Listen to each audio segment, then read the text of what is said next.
Hello achievers, welcome to NET JRF makers. आज के हमारे इस लेक्चर में हम डिस्कस करने वाले हैं टीचिंग एप्टीट्यूड के important previous year questions of 2022। ये पीवाईक्यू सॉल्व करने से आपके क्वेश्चंस की भी प्रैक्टिस हो जाएगी, साथ ही साथ ये आपका रिवीजन भी कवर करेगा। So let's get started. हमारा सबसे पहला क्वेश्चन है, which of the following are the features of reflective level of teaching. यानी कि यहाँ पे जो गिवन स्टेटमेंट्स है इनमें से रिफ्लेक्टिव लेवल ऑफ टीचिंग के कौन कौन से फीचर्स है। देखो, ये हम सबको पता है कि there are 3 levels of teaching, है ना।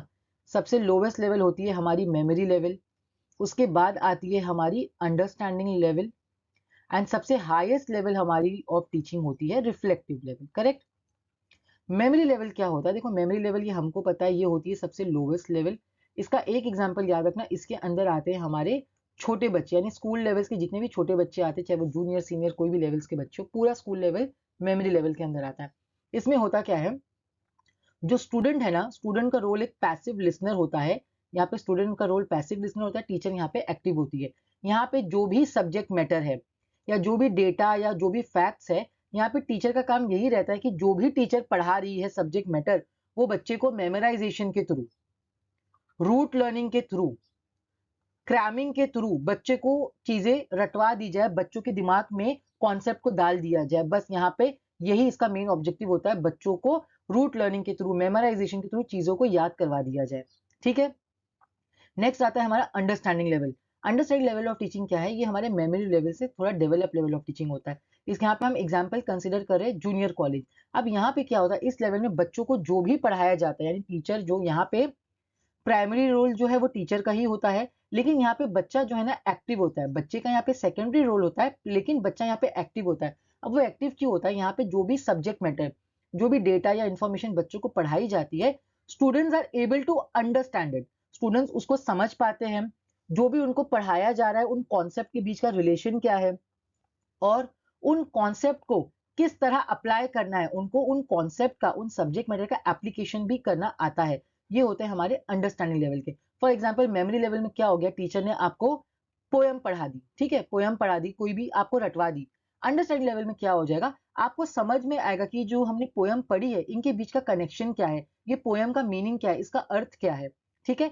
अब जो रिफ्लेक्टिव लेवल वाले जो लर्नर्स होते हैं ना, इनको हम प्रॉब्लम सेंट्रिक अप्रोच भी कहते हैं। रिफ्लेक्टिव लेवल ऑफ टीचिंग को हम प्रॉब्लम सेंट्रिक अप्रोच भी कहते हैं।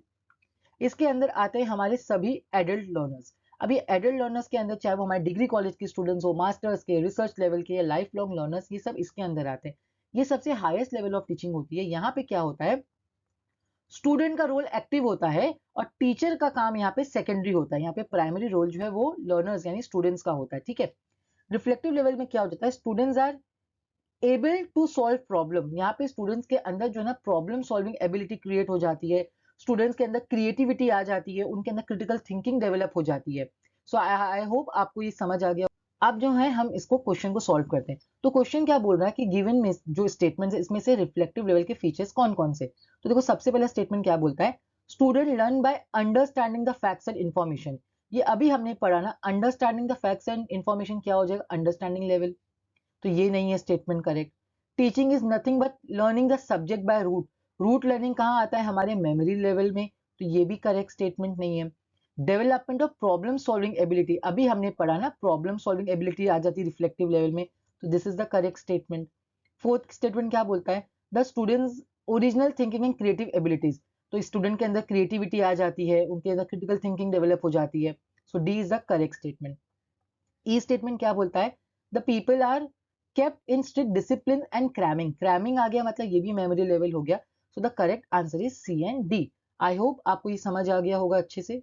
सो our next question is, given below are two statement. हमको दो स्टेटमेंट दिए हुए हैं, इनको समझ के हमको बताना है कि कौन सा स्टेटमेंट करेक्ट है। तो फर्स्ट स्टेटमेंट क्या बोलता है, understanding level of teaching and learning is based on acquisition of factual information, to see relationship, to comprehend, to seek generalization and application. अभी हमने पढ़ा ना, अंडरस्टैंड लेवल में क्या होता है, students are able to find out the relationship between the concept, उसको वो अंडरस्टैंड करने लगते हैं, उनको उसका एप्लीकेशन आ जाता है। तो स्टेटमेंट वन तो करेक्ट है ही है। अब देखते हैं स्टेटमेंट टू क्या बोलता है, reflective level of teaching and learning is based on the development of critical thinking, problem solving skill and creative thinking. है ना, रिफ्लेक्टिव लेवल में ये तीनों चीजें लर्नर्स के अंदर डेवलप होती है। तो यहाँ पे हमारा answer is Both the statement 1 and 2 are correct. Third question is, what are the benefits of asynchronous mode of online learning? देखो हमारी जो ऑनलाइन लर्निंग है ना, ये दो मोड में दी जाती है. एक होती है हमारी सिंक्रोनस और एक होती है हमारी एसिंक्रोनस. ठीक है.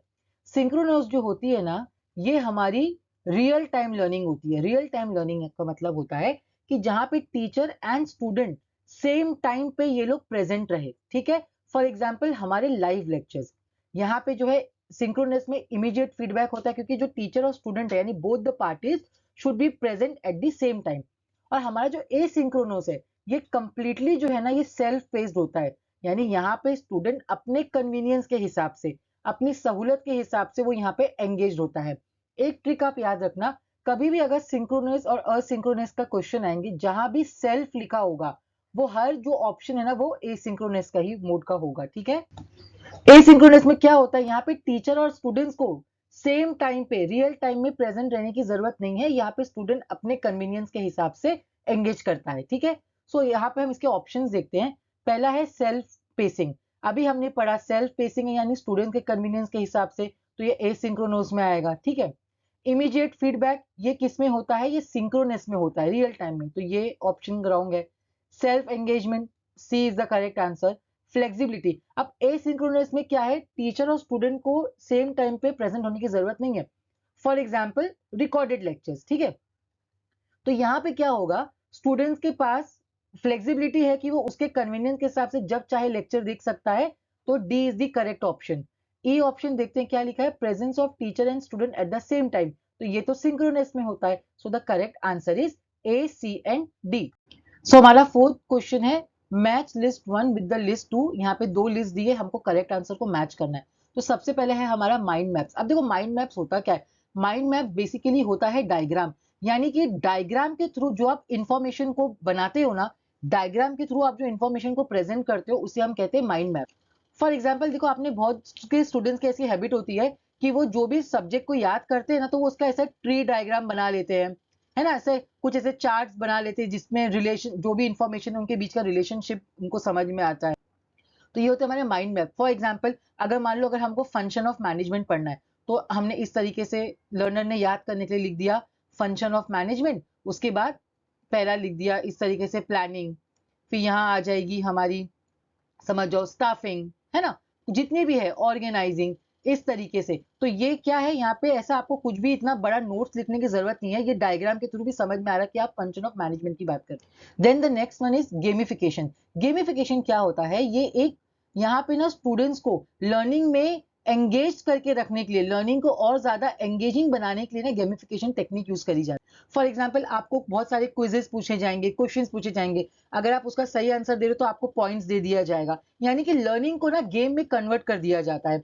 आपको क्वेश्चन पूछे जाएंगे, अगर आपने सही आंसर दिया तो आप नेक्स्ट लेवल पे जाओगे, आपको बैजेस मिलेंगे, आपको स्कोर्स मिलेंगे. ठीक है. तो ये हमारा गेमिफिकेशन होता है. सो ए का आंसर देखते हैं, माइंड मैप्स. माइंड मैप्स किसमें से कौन सा ऑप्शन होगा, माइंड मैप क्या है, ये सेल्फ लर्निंग टूल्स है. यहाँ पे लर्नर अपने, उसको जिस तरीके से कॉन्सेप्ट समझ में आता है वो उसको डायग्राम बना के याद कर रहा है. तो ये होगा ए का आंसर.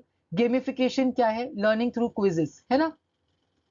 फिर फ्लिप क्लासरूम. फ्लिप क्लासरूम हमने पहले ही पढ़ा था कि क्या होता है, ये ट्रेडिशनल का एकदम अपोजिट होता है.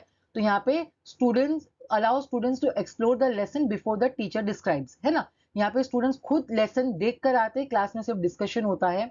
एंड आईसीटी बेस्ड है तो ऑब्वियसली ये वर्चुअल होगा. तो हमारा करेक्ट आंसर है, third is the correct answer.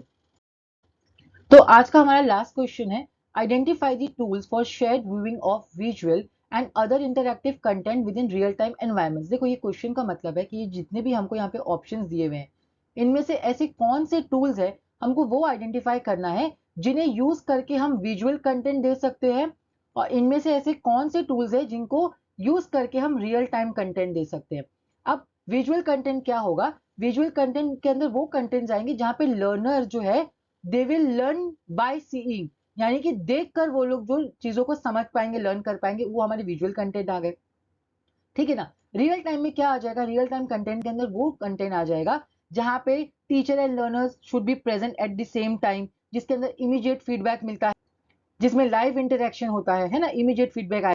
So let's check the option. देखो पहला है वर्चुअल व्हाइट बोर्ड. अब व्हाइट बोर्ड है यानी कोई भी बोर्ड है तो ऑब्वियस है इसके में अंदर हम विजुअल यूज होगा, है ना, विजुअल कंटेंट इसके थ्रू हम दे पाएंगे। फिर आता है हमारा स्लाइड शोइंग, जैसे अभी यहाँ पे स्लाइड्स चल रही है तो आप देख पा रहे हो ना, ये भी विजुअल कंटेंट इसके थ्रू दे पाएंगे। पोलिंग, पोलिंग में क्या आता है, पोलिंग आएगा हमारे रियल टाइम में। क्यों? क्योंकि पोलिंग जो है वो एक टाइम पीरियड के लिए होती है ना, टाइम निकल गया उसके बाद आप दोगे तो थोड़ी ये वैलिड माना जाएगा। तो यहाँ पे जो भी दो पार्टीज है उनका इंटरेक्शन सेम टाइम पे इज वेरी इंपॉर्टेंट, प्लस इसमें आपको इमीडिएट फीडबैक मिलता है। Then the fourth one is quizzing. Quizzing भी क्या, क्विजिंग में आपको इमीडिएट फीडबैक मिलता है, करेक्ट, आपने सही आंसर दिया या नहीं आंसर दिया, ठीक है, तो आपको इमीडिएट फीडबैक मिल जाएगा। So the correct answer is A B C D. Avatars क्या होता है, ये तो इमेज होता है ना, किसी भी इंडिविजुअल की आपने इमेज क्रिएट कर दी वो एवेटार होता है। हम इसको ना ही तो इसके थ्रू हम कोई विजुअल कंटेंट दे सकते हैं ना ही real time content. So I hope आपको लेक्चर आज का समझ आया होगा। अगर आपको लेक्चर पसंद आया हो इसे लाइक करें, चैनल को सब्सक्राइब करें। Thank you for watching.